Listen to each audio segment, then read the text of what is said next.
تو میں نے اللہ تعالیٰ کی چاہت کے مطابق لباس پہنا. واہ. آپ فرماتے ہیں جب تک اس وقت تک میں رب کی رضا لباس میں بھی ڈاکٹر صاحب, جی یعنی اتنی جو زندگی کی عام بہت بظاہر چھوٹی باتیں ہیں, وہاں بھی رب کی رضا.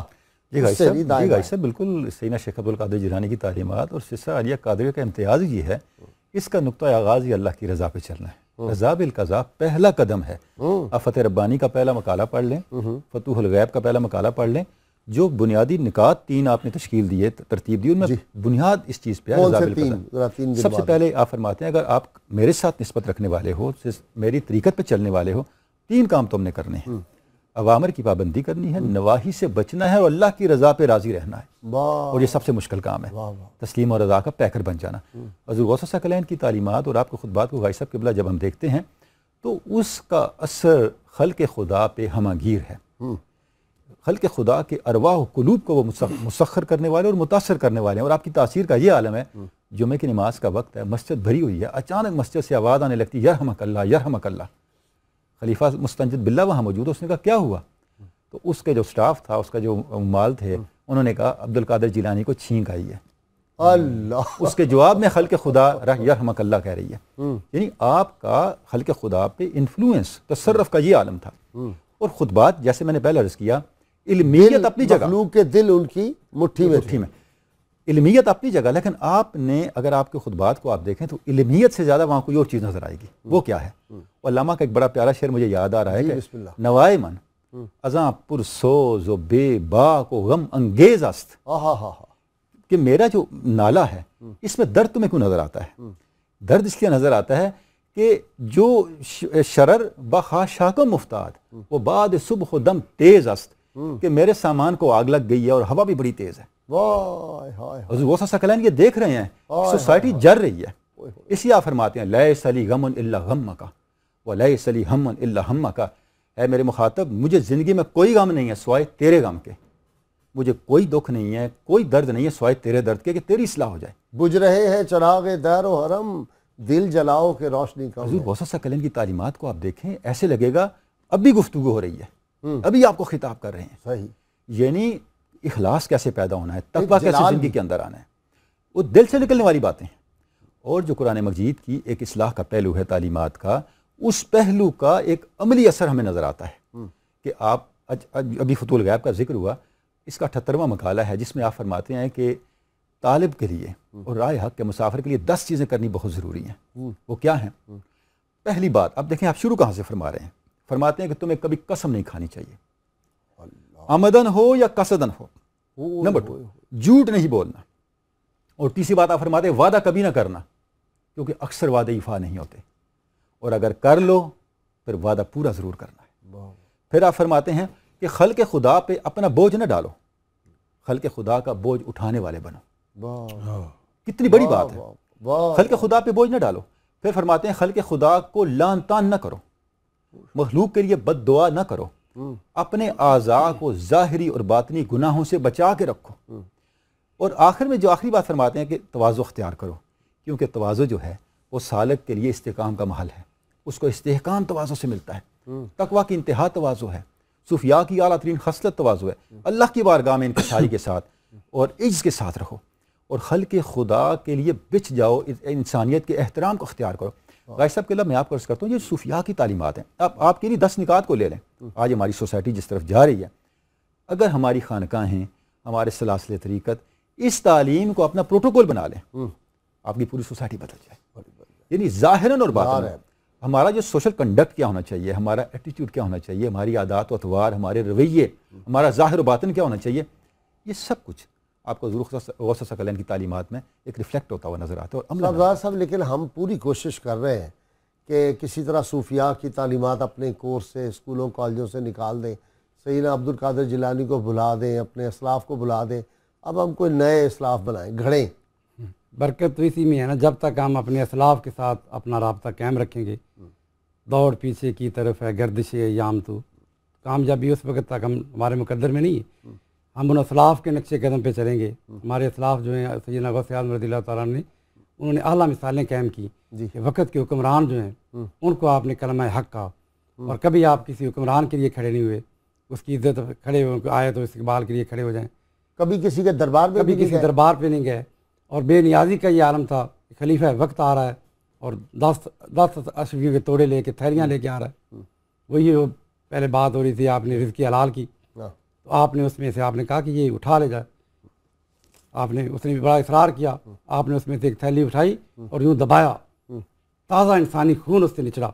آپ نے فرمایا کہ تو یہ شرم نہیں آتی انسانی خون نچوڑ کے غریبوں پہ ظلم کرتے ہوئے، عوام کا خون چوس کے میرے پاس ہدیہ بنا کے لیا ہے. تو اب تو یہ ہوتا ہے کہ جو لوگ اقتدار میں ہوتے ہیں وہ خود بھی خون پیتے ہیں اور جو نام نہاد مشائخ علماء ان کو بھی خون پلاتے ہیں. جی حضوری اور درباری جو ہیں غوث اعظم رضی اللہ عنہ ان کو ان علماء سو کو ان کی آپ نے بڑی مذمت کی. آپ نے کہا تم نے اپنے قبلے بدل لیے، تم دنیا داروں کے دروازے پہ جاتے ہو اور تمہیں رسول اللہ صلی اللہ علیہ وسلم کی بات دعوت تم کرتے ہو، ان کی نیابت کا اور ان کے علم کا. حضور غوث اعظم رضی اللہ تعالیٰ نے اس بات پر بڑا زور دیا. دوسرا یہ کہ شریعت مصطفیٰ کی اتباع. آپ نے کہا کہ ہمارے رب اور قائد اور رہنما حضور اکرم صلی اللہ علیہ وسلم کی ذات ہے. کسی کو جو فیض ملے گا حضور علیہ السلام کی ذات سے، ان کے ادب سے، ان کی محبت سے اور ان کی عشق کے بغیر کوئی فیض نہیں ملتا. آپ نے کہا کہ 2 باتیں، کتاب اور سنت، جب تک یہ تیرے 2 پر ہیں ان کے ساتھ اڑے گا تو اللہ کی بارگاہ میں تجھے کامیابی ورسائی نصیب ہوگی. آپ نے فرمایا کہ وہ لوگ جو نفلوں کی بڑا پابندی کرتے ہیں، خاص راتیں آتی ہیں تو نوافل ساری رات پڑھتے رہے اور فرائض کی پرواہ نہیں کرتے. آپ نے فرمایا کہ اللہ پاک وہ فرض بھی قبول نہیں کرتا، اگر نفل جو ہیں وہ نفل نہیں قبول کرتا جب تک کہ فرضوں کی نہ ہو. فرض پڑے پہلے وہ تیرے اوپر قرض ہے اور لازمی ہے، اور جو آدمی فرضوں کی میں کوتاہی کرتا ہے اللہ اس کو ذلیل اور رسوا کر دیتا ہے. اسی طرح آپ نے اپنے خطبات کے اندر حضور اکرم صلی اللہ علیہ وسلم کی شریعت پر عمل جو ہے اس کی آپ نے فرمایا کہ کل حقیقت، ہر وہ حقیقت جس کو شریعت رد کر دے وزند کا وہ بے دینی ہے. یہی وجہ ہے کہ آپ کو عبادت اور ریاضت کی جب اعلیٰ آپ نے کئی سال 25 سال تک آپ نے ویرانوں میں اور شب بیداری بھی کیا آپ نے، اور 15 سال تک آپ نے یہ معمول بنایا کہ ہر رات قرآن کریم ختم کرتے تھے نوافل میں. ایک رات ایسی ہی تھی کہ ایک نور چمکا اور اس سے آواز عبد القادر میں تیرے پر راضی ہو گیا ہوں، میں نے تیرے پر جا تجھے عبادت معاف کر دی. آپ نے ایک لمحے کے لیے سوچا، آپ نے کہا کہ رسول اللہ صلی اللہ علیہ وسلم آپ کو عبادت کرتے تھے، ہم کون ہوتے؟ سمجھ گئے. آپ نے فوراً لاہور پڑھی، فرمایا دفع ہو جا مردود، تو مجھے گمراہ کرنے آ گیا. وہ جو نور تھا نظر آ رہا وہ غائب ہو گیا اور دھواں بن گیا. پھر جاتے جاتے اس نے ایک اور وار کیا شیطان نے. اس نے کہا کہ عبد القادر میں 70 بلیوں کے اس مقام سے میں گمراہ کر چکا ہوں، تیرا علم تجھے بچا گیا. آپ نے پھر لاہور پڑھی، آپ نے فرمایا کہ علم دے نہیں اللہ کے فضل نے مجھے بچایا. اللہ کا فضل بچاتا ہے، اللہ کا فضل بچایا. مفتی صاحب جی، حضور سیدی غوث اعظم کی دور اعظم میں کیوں ان تعلیمات پر عمل ہو؟ لوگ کہتے ہیں کہ پرانی باتیں ہیں، مفتی فاروق القادری پرانی باتیں سناتے ہیں. میں اب نئی بات سنانے لگا ہوں.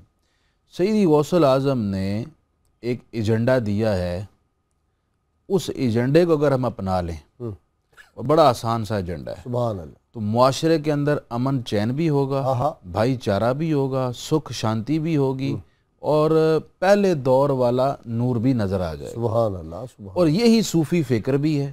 تصوف کی بہت مشکل معاملہ نہیں، بڑا آسان معاملہ ہے. ہم کنٹریبیوشن تو کریں، ذرا آگے بڑھیں تو صحیح. بولیا رب دا کی پانا، ادھروں پٹنا ادھر لانا. اب سیدی غوث اعظم کیا فرماتے ہیں؟ فرماتے ہیں 2 تم خصلتیں اللہ سے لے لو، ایک ستاری دوسری غفاری. دوسروں کے عیب چھپاؤ اور شفقت کرو، رحم کرو. صوفی فکر بتا رہے 2 حضور سے، یرحم صغیرنا ولم یؤکر کبیرنا فلیس منا. دوسرا فرمایا 2 حضور سے لے لو، شفقت اور رافت، دوسروں پر شفقت اور مہربانی کرنا. 2 فرمایا صدیق اکبر کی خصلتیں اپنا لو، صدق سچائی اور تصدیق حق بات کی. غلط بات کی تصدیق، حق بات کی تصدیق. آپ خود فرماتے ہیں ایک اور مقام پر جب پوچھا گیا آپ کو یہ شان و شوکت جاہ و جلال کیسے ملا، فرمایا میں سچائی پر چلا اس لیے ملا. آپ فرماتے ہیں 2 خصلتیں سیدنا فاروق اعظم کی لے لو، امر بالمعروف و نہی عن المنکر. کتنا جامع ایجنڈا آپ دے رہے ہیں. اور فرما رہے ہیں 2 سیدنا عثمان غنی رضی اللہ عنہ، ایک دوسروں کو کھانا کھلانا، شب بیداری کرنا، کھانا کھلائے اور ساتھ شب بیداری، اللہ کے حضور اس کا کنیکشن بال رہے. اور 2 فرماتے ہیں سیدنا علی اور مرتضیٰ کی لو، ایک عالم ہونا، علم بھی تمہارے پاس ہو، اور اس کے ساتھ بہادر ہونا. مومن بزدل نہیں ہوتا، وہ بہادر ہوتا. یہ جامع ایجنڈا ہے غازی صاحب. آئین جوان مرداں مفتی صاحب نے آج واقعی زبردست یہ بات کر دی ہے. آئین جوان مرداں جس وقت خدمت میں ان کی بو بکر و عمر عثمان و علی، اس وقت رسول اکرم کے دربار کا عالم کیا ہوگا. جی سبحان اللہ غازی صاحب، بالکل آئین جوان مرداں کو آگے بڑھائیں. بالکل جی. جب ہم غازی صاحب دیکھتے ہیں آپ کے مواعظ حسنہ کو، آپ کے فرامین کو، آپ صلی اللہ علیہ وسلم کی ایک شان ہے. آپ نے ارشاد فرمایا مجھے 6 ایسی چیزیں عطا کی گئیں جو مجھ سے پہلے کسی نبی کو نہیں دی گئیں. اس میں ایک یہ ہے کہ اوتی تو جوامع الکلم، مجھے جوامع الکلم عطا ہوئے، یعنی میری بات باتوں کی پیغمبر ہے. حضور جو بات ارشاد فرماتے ہیں وہ ایک بات علوم و حکمت کا سمندر ہے. اچھا، یہ اس شان کا فیضان ہمیں حضور غوث ثقلین کے کلام میں نظر آتا ہے. آپ حضور غوث ثقلین کے فرامین کو دیکھیں، ایک جملہ ہوگا لیکن حکمت کا. مثلاً آپ فرماتے ہیں یا غلام کن صحیحاً تکن فصیحاً، اے غلام تو اپنے عادات و اطوار کو ٹھیک کر لے، تیرے ظاہر و باطن کو خدا سنوار دے گا. اور آپ دیکھیں یہ براہ راست قرآن مجید ہے. یا ایھا الذین آمنوا کونوا سدیداً یصلح لکم اعمالکم، لوگوں اپنے ظاہر کو ٹھیک کرو، اپنے ایٹیکیٹس کو ٹھیک کرو، اللہ تمہارے اعمال کو ٹھیک کر دے گا. ہم ساری عبادات کو، زہد، تقویٰ، سب کو ایک چھوٹی سی بات سے ضائع کر دیتے ہیں. ہمارے اعمال جو ہیں وہ ایک بوری ہیں جس کے نیچے ہم نے بری عادات کا سوراخ بنا رکھا ہے، اوپر سے ڈالتے نکلتا جاتا ہے. اب حضور غوث ثقلین بڑھیا سارا دن وہ بناتی رہتی ہے، وَلَا تَكُونُوا كَالَّتِي نَقَضَتْ أَنْكَاسَهَا غَزَلَهَا أَنْكَاسَا، اس عورت کی طرح نہ ہو جاؤ دن سارا تو سود کاٹتی ہے اور شام کو خلط ملط کر کے سارا ضائع کر دیتی ہے. وہ ہمارا حال ہے. آپ فرماتے ہیں یا غلام توتا اللہ قدر ہمت کا، ہے میرے بیٹے تجھے اللہ اتنا ہی عطا کرے گا جتنی تیری ہمت ہے. ہمت کا مطلب کیا ہے؟ صوفیاء کے یہاں ہمت ایک لفظ، ایک ٹرم ہے، ایک اصطلاح ہے. غم زندگی کا حسرت سبب اور کیا بتاؤں، میری ہمتوں کی پستی میرے شوق کی بلندی. یہ اور ہمت ہے، یہ اور بات ہے. حضور غوث ثقلین آپ درست فرمائیں، حضور غوث صوفیاء کے یہاں یہ اپنی بات کر رہے ہیں ہم. ہمت کا مطلب یہ ہے رائے حق کے اوپر آپ کی استقامت کتنی ہے، کتنا آپ ڈٹ جاتے ہیں. حضور غوث ثقلین فرما رہے ہیں کہ جو تمہارا یقین ہے اس کو اتنا پختہ کر لو. یقین میں کی مثال غازی صاحب قبلہ کیا ہے؟ جب ہم خیمہ لگاتے ہیں نا تو خیمے کی رسی کو کھونٹی سے باندھتے ہیں. جب ہوائیں آتی ہیں خیمہ کو اکھاڑنا چاہتی ہیں، جتنی وہ کھونٹی پختہ ہوگی خیمہ قائم رہے گا. وہ جو کھونٹی ہے وہ ہمارے اعمال خیمہ ہیں. یقین وہ کھونٹی ہے جس پہ آپ نے رسی باندھ رکھی ہے. خدائے لم یزل کا دست قدرت تو، زبان تو ہے، یقین پیدا کرے غافل کے مغلوب گماں تو ہے. حضور غوث ثقلین فرما رہے ہیں کہ تمہاری جو ایمان کی طاقت ہے، جو یقین کی طاقت ہے، اس کو جتنا تم پختہ کر لو گے اتنا ہی زیادہ اللہ کی بارگاہ سے تمہیں عطایا نصیب ہوں گے. وہ حدیث کہ مومن جس طرح مجھ سے گمان کرتا ہے، انا عند ظن عبدی بی فلیظن بی ما یشاء، کہ میں بندے کے ساتھ وہی معاملہ کرتا ہوں جس طرح بندہ میرے بارے میں سوچتا ہے، سمجھتا ہے. یعنی دین کی وہ حقیقتیں غازی صاحب کے بلا جو صرف تصورات رہ گئے تھے آپ کے زمانے کے اندر، آپ نے ان کو ایسی حقیقت میں بدلا، احوال میں بدلا. اس کا نتیجہ آپ دیکھیں کہاں تک گیا. پوری سوسائٹی بدلی، بلکہ اس جو تاتاری فتنہ تھا، شریعت کو مزاج بنا دیا، شریعت کو سوسائٹی کا کلچر بنا دیا، سوسائٹی کی لیونگ ٹریڈیشن بنا دی. اسی کو تو احیاء دین کہتے ہیں، اسی کو احیاء دین کہتے ہیں کہ لوگ سب عمل کر رہے ہیں. لوگوں کے مزاج بدل جائیں، لوگوں کے معاملات بدل جائیں. یعنی اگر آپ اس دور کی سوسائٹی کو دیکھیں تو ہر سطح پہ ایک زوال کا عالم تھا بہت. لیکن جب انقلاب آیا، وہی لوگ ہلاکو خان کی نسل جو اسلام کو تباہ کرنے کے لیے آئی تھی اسلام کی پاسباں بن گئی. یعنی آپ ہی کے فیض یافتگان کے فیض سے مل گئے. تگوادر خان مسلمان ہوا جس کا نام احمد رکھا گیا. پھر اس کا چچا جو تھا وہ برقع خان مسلمان ہوا، اس کا بھتیجا غزن خان مسلمان ہوا. اور یہ پورے شورش تاتار کے افسانے سے پاسباں مل گئے کعبے کو صنم خانے سے. غلام بیگ نیرنگ کا ایک شعر زبردست یاد آ گیا، ذرا اس میں یہ ذوق آپ کا جو ہے اس پہ بڑا. غلام بیگ نیرنگ نے علامہ کو بھی یہ خط لکھا تھا کہ حرم کو جانا جناب زاہد یہ ساری ظاہر پرستیاں ہیں، میں اس کی رندی کو مانتا ہوں جو دیر سے کام لے حرم کا. سبحان اللہ. اب دیکھیں یہ دیر سے کام لے حرم کا کیا مطلب ہے؟ مل گئے کعبے کو صنم خانے. ان الحسنات یذہبن السیئات. صوفیاء کا کمال یہ ہے کہ وہ اپنے قوت کردار سے، اپنی قوت یقین سے کوئلوں کو ہیرا بنا دیتے ہیں. سوسائٹی کا وہ حصہ جو آپ کو ظاہراً دین کا دشمن نظر آتا ہے. اچھا دیکھیں علامہ نے کوئی دین کا علمبردار بن کیونکہ آپ نے غلام بیگ میرن کی بات کی تو اقبال کی بات ہے تو بات آدھے میں رہ جائے گی.